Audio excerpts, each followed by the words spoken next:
All right, hey guys, Jason here. We're going to talk about something today.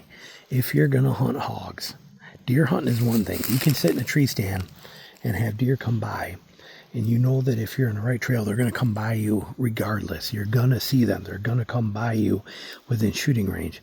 When you're still hunting and stalking for hogs, there's nothing more important than your binoculars, and they don't have to be great. I don't care if they're a $20 set of Tascos.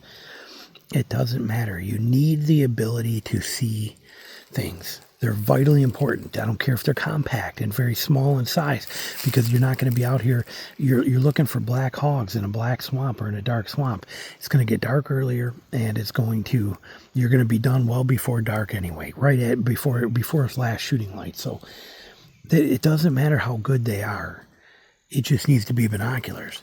And the reason for it is this. See this blowdown right here? When we came through here, we're working this transition line through here. When we came through here, with my binoculars, I am able to peek and break this thing apart. What I mean by that is, I can go like this with my binos and go, is there a hog bedded right there? Do we have a hog in there? Nope, I don't see one. Do I see any hair through there? I do not. What about over here? Do I see anything in there? It could be a hog body or a body of a hog laying in there. I do or I don't. See, and I can see that from way back over here before I get too close to blow it out. I can tell what's going on. Also, I can look through here and I can look through there. And I can go, is that a hog bedded next to a tree, or is that just a bump right there? And I can zoom right in through here, right through that gap. Right over there, and look at that black spot at the base of that tree and realize, nope, it's just another tree with some stuff over it. It's just a black dot sitting there. And I can see that all the way from here with my binoculars. Vital, important that you have binoculars when you're hog hunting. And even here, did the palmetto move because the wind is blowing? Okay, is that palm moving because of wind, or is something bumping that palm? I can use my binos and I can look over there and go, oh, that's just wind. That's not a hog. I don't see nothing over there. Okay, that's the beauty of this. It's very, very important.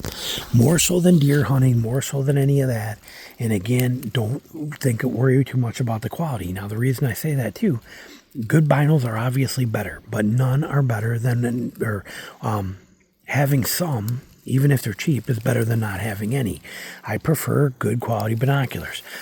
Medium of the road, because on the same note, I'm not putting them in a bino harness. It's too hot. It's Georgia. I'm not wearing a bino harness, and I don't want to mess with opening, closing, pulling them out, looking at them, putting them back. These things are up and down literally 200 times in a day. 200 times minimum. I am scanning with my binos. Now, I do want a pair compact enough that they're going to be lightweight. Notice I don't even use a bino strap. Lightweight and simple. That's what I want. I want a power that I can hand hold one-handed.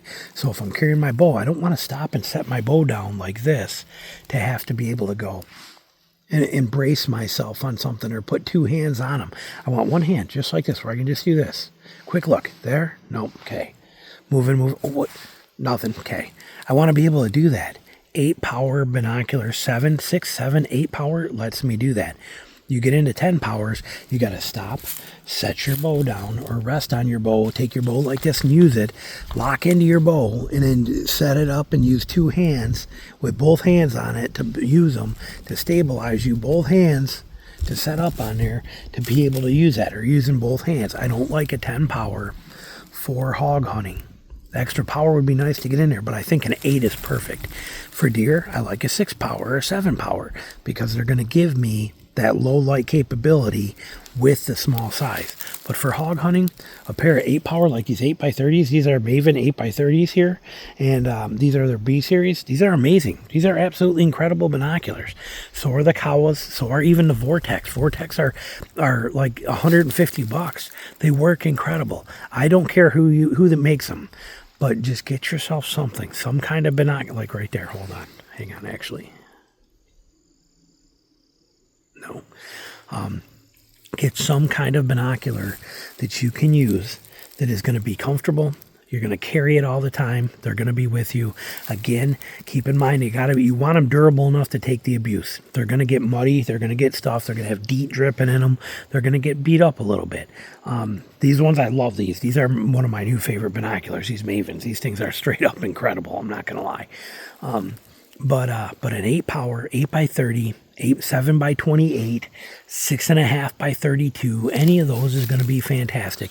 But you need the ability to pick apart this kind of stuff, to see this from 60 yards away and be able to go whoop and go, is there a hog bedded anywhere in there, and scan that.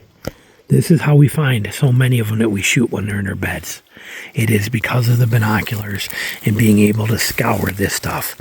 And you can determine when you do see something way out there and you see that black blob and it's moving and you can barely hear the noise, and then you're going to take this and you're going to spend 40 minutes trying to sneak up this 80 yards to get to them. And then you get there and you realize it's a turkey. And that really upsets you. Binoculars, these will prevent that. I can go, oh, what is that? I hear something. There it is. Ah, turkey. I just saved an hour. See, like that right there. Here's our eye view. But is that a hog right there? Well, if we zoom in and we look, nope.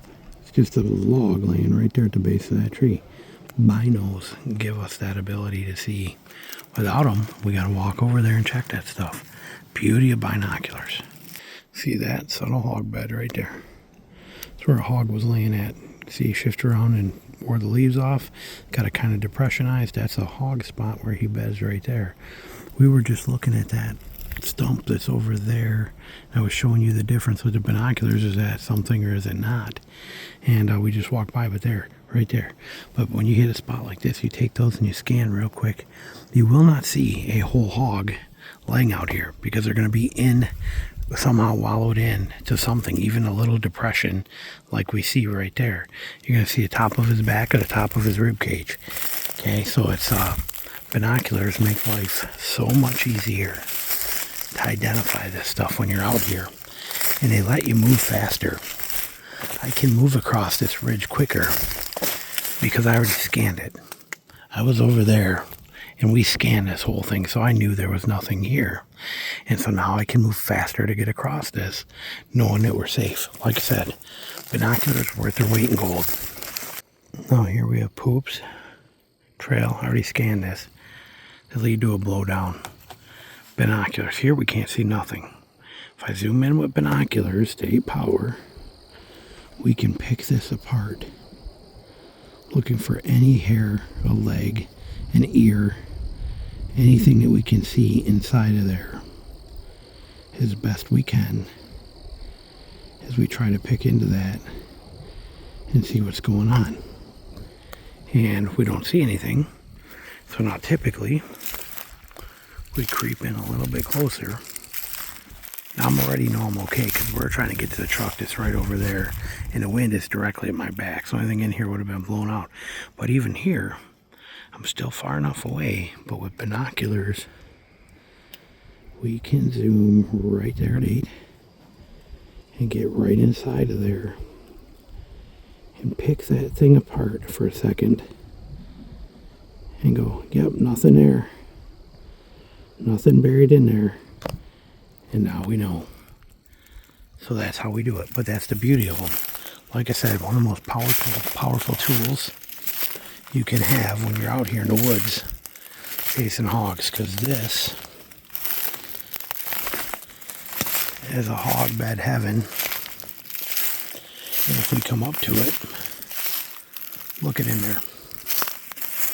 Look it inside of there. Hog bed, hog bed, hog bed, hog bed, hog bed.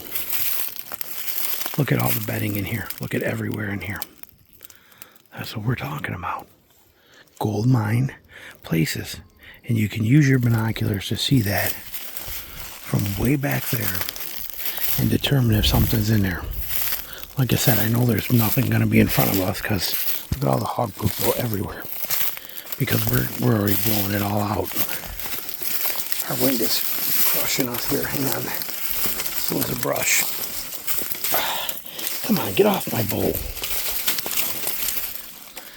Let me come over here and show you. Sorry, I know it looks pretty open, but it's really not. Pretty jammed up. But look at that. Look at the trails coming in and out of here. Look at that. I mean, what a perfect bedding area. Plus all the palm right here too for bedding in the palm. I mean, like I said, what a little gold mine. Your binoculars will make your life a lot easier when you come up to these. And it'll get you a lot more hogs. Because once you find them in there, you can sneak up on them pretty quiet, get right in there and get a shot, and they'll let you go. They'll think you're another hog, but you don't know it's worth taking your time until you know what's in there. Binoculars make that happen. All right, we're off to another spot. So do not go into the woods hunting for hogs without binoculars. I don't care how good, don't care how fancy, just bring some with you. Little tip for you. Thanks for watching.